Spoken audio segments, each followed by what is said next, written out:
বাইরে পুরো অন্ধকার, কারণ এখনও ঝিঝি পোকা ঝিঝি করে ডেকেই চলেছে। পুরো পাড়াটা আমাদের নিস্তব্ধ, সবাই কিন্তু পড়ে পড়ে ঘুমোচ্ছে, এমনকি আমার বাবা মা সবাই ঘুমোচ্ছে। খালি আমার চোখে ঘুম নেই আর তোমাদের দাদাভাইয়ের চোখে ঘুম নেই। সেই ভোর 4টা থেকে ঘুম থেকে উঠেছে, ঘুম থেকে উঠে স্নান টান করে পুরো রেডি হয়ে গেছে। এখন শুধু বসে বসে ফোনের জন্য ওয়েট করছে, শুধু ফোনটা বাজলেই ও ঘর থেকে বেরিয়ে যাবে।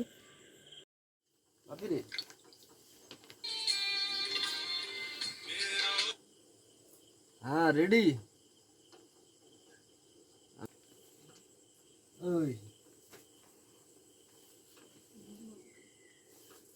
ওই পাপি, ও পাপি, পাপি কোথায় রে? করছি বাপি চল যায় রে, কইছি রে জল ঢালতে। ধরতে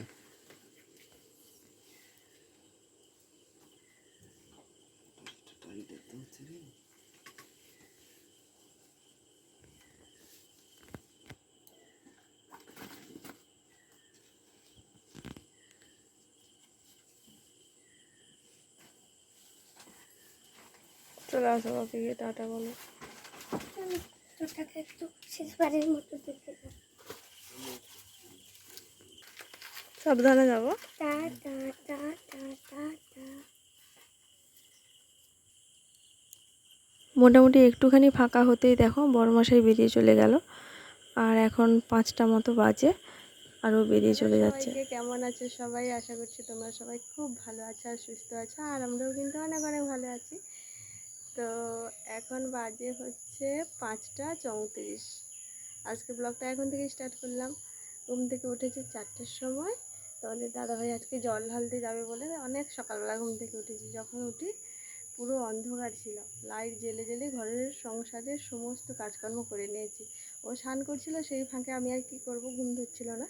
তো ওই ফাঁকে বাসন ধোয়া, ঘর নিকোনো সমস্ত কাজকর্ম করে নিয়ে তারপরে হচ্ছে তোমাদের দাদাভাই বেরিয়ে গেল।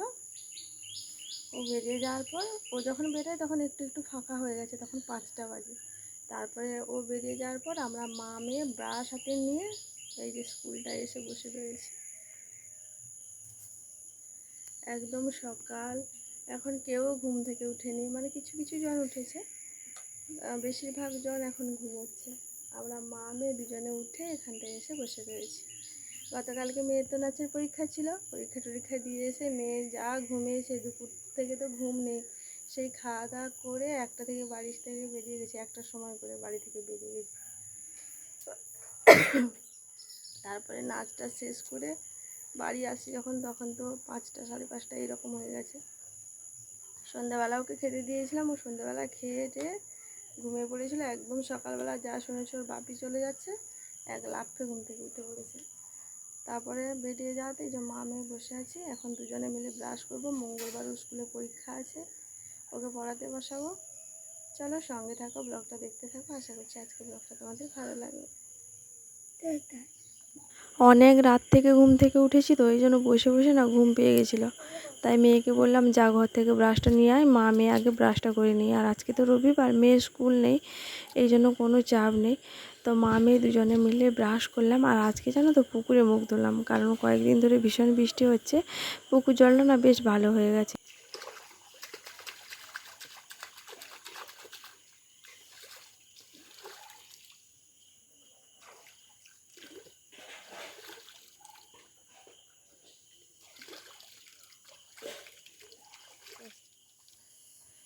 মা, কি সুন্দর দুধরা ফুল দেখো,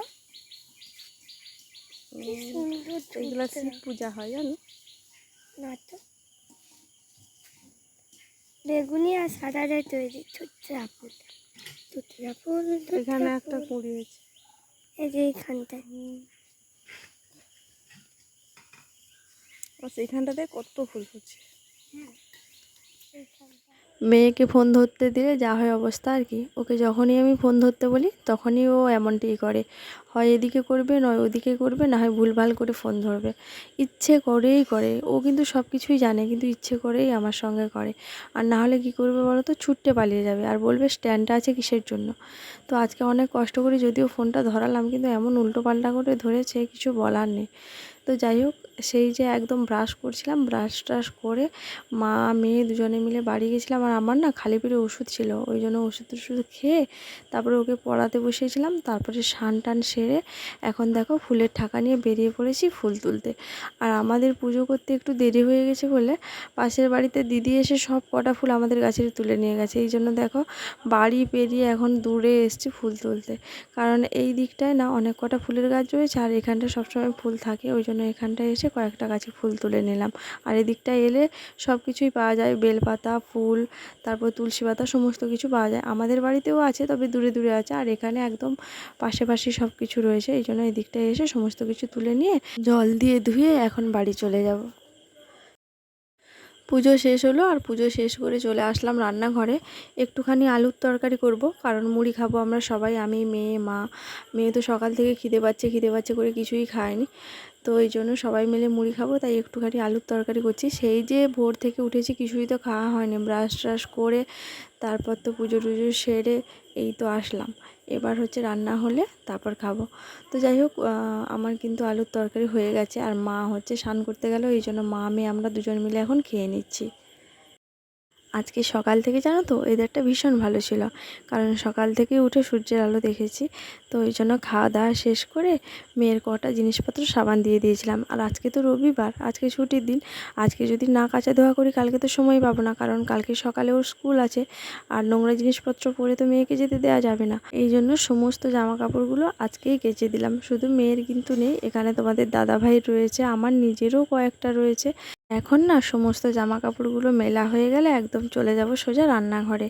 অনেকটা সময় হয়ে গেছে, বেলা ওই তো 11টা 11:30 মতো হয়ে গেছে, কারণ রোদটাও বেশ জোরালো বেরিয়েছে, বেশিক্ষণ সময় লাগবে না, শুকিয়ে যাবে। আর দেখো যা রোদ বেরিয়েছে, সবাই কত জ্বালানি রাস্তার মধ্যে রোদে দিয়েছে। রান্না বান্না কমপ্লিট হলো। আর আজকে তো তোমরা জানো তোমাদের দাদাভাই গেছে তারকেশ্বর জল ঢালতে, এই জন্য মাছ রান্না হয়নি, নিরামিষ রান্না হয়েছে, টুকটাক রান্না হয়েছে। এই জন্য তাড়াতাড়ি রান্না হয়ে গেছে, 12টায় উনুন দিয়েছি, 1টার সময় রান্না বান্না কমপ্লিট। তারপরে ঘরে এসে একটা দারুণ জিনিস দেখলাম, সেই জন্য ক্যামেরাটা অন করলাম।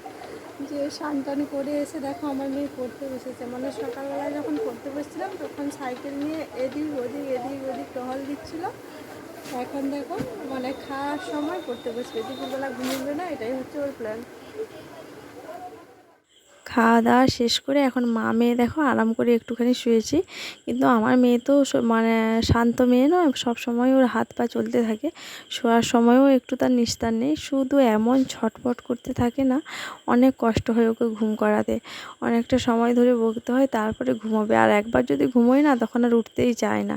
এই হচ্ছে ব্যাপার, কি মানে না ঘুমোলে কিছুতেই ঘুমোতে চাইবে না, আর ঘুমোলে কিছুতেই উঠতে চাইবে না। আর এতক্ষণ ধরে আমাকে কি দেখাচ্ছিল বলো তো, হাতে দুটো টিপ পরে হাতে নাকি ফলস নখ তৈরি করেছে, কোথা থেকে শিখেছে জানি না। তো এখন আমি তোমাদেরকে যেটা দেখাচ্ছি সেটা হলো বালিশের কভার। এই দুটো কভার কিনেছি আমি তুলো ভরবো বলে। কারণ কি বলতো, আমাদের বালিশগুলো না ভীষণ বড়, মানে চোখটা বন্ধ হয়েছে, ঘুমটা আসবে এরকম অবস্থা। ঠিক সেই সময় ভীষণ পরিমাণে মেঘ ডাকছে বাইরে, গুড়গুড় গুড়গুড় করে। তারপরে বাইরে বেরিয়ে দেখি এই তো অবস্থা দেখো, মানে যে কোনো সময় বৃষ্টি আসবে, পুরো অন্ধকার।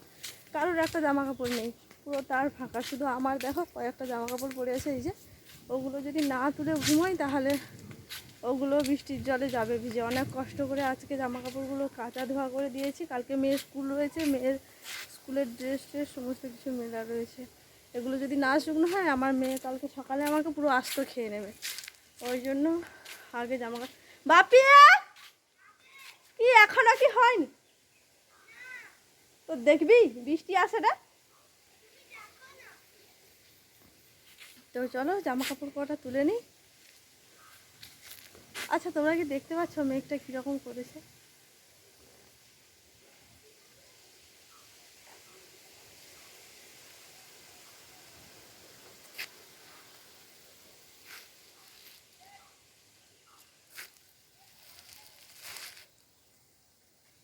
এই এই হচ্ছে মেঘের অবস্থা।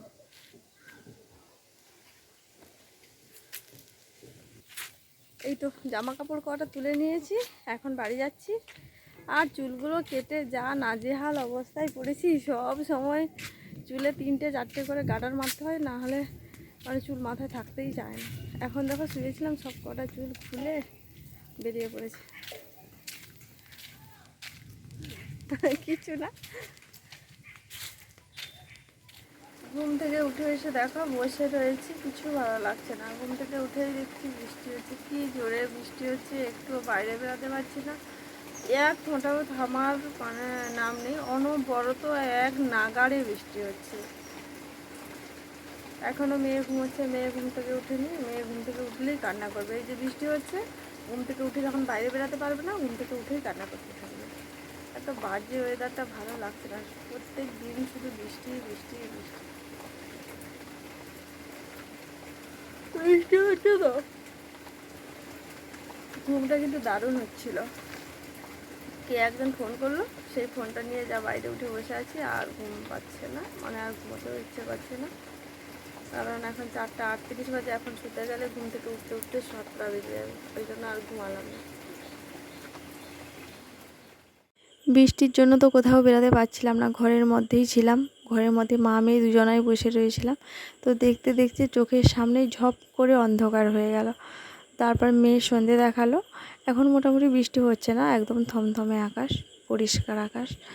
আর রাতের বেলা হবে কিনা বলতে পারছি না, কারণ পুরো তো আকাশ অন্ধকার। তো ওই জন্য মাকে জিজ্ঞেস করলাম রাতে কি রান্না হবে, আর বৃষ্টি হয়েছে বলে মা বললো কি আজকে আর ভাত করো না, আজকে রুটি আর তরকারি করো। তো ফ্রিজে একটুখানি মিষ্টি কুমড়ো ছিল আর বাঁধাকপি ছিল। কুমড়ো, বাঁধাকপি, পেঁপে সমস্ত কিছু দিয়ে একটুখানি ঘন্ট করছিলাম। আর হচ্ছে আটা ময়দা দুটো মিশিয়ে হচ্ছে রুটি হচ্ছে। আর এমনিতে মা না রাতের বেলা ভাত খেতে পছন্দ করে না, ভাত খায় বাবা আর তোমাদের দাদাভাই আর আমি। আজকে যেহেতু দাদাভাই বাড়িতে নেই, আর বাবা মাঝে মধ্যে মুড়িও খেয়ে নেয়, বাবার কোনো সমস্যা নেই। আমার একটুখানি অসুবিধা হয়, কারণ আমার রুটি খেলে সহ্য হয় না, অ্যাসিডিটি করে। তো ভাবছি আজকে আমি 2 পিস রুটি খেয়ে নেবো, কোনো সমস্যা নেই, কারণ আবার নিজের জন্য ভাত করতে হলে আবার আমাকে নিজেকে রান্না করতে হবে। তো যাই হোক, ওই জন্য ওগুলোই খেয়ে শুয়ে পড়বো, মানে সবাই যা খাবে আমিও তাই খাবো। আর আজকে কি হয়েছে জানো তো, মায়ের হচ্ছে সন্ধ্যে থেকে খিদে লেগে গেছে। এই জন্য আজকে মা আটায় নিজে জল মাখিয়ে দিয়েছে আর রুটিগুলো বেলে দিয়েছে। ওই তো 10-12 পিস মতো রুটি হয়ে গেছিলো।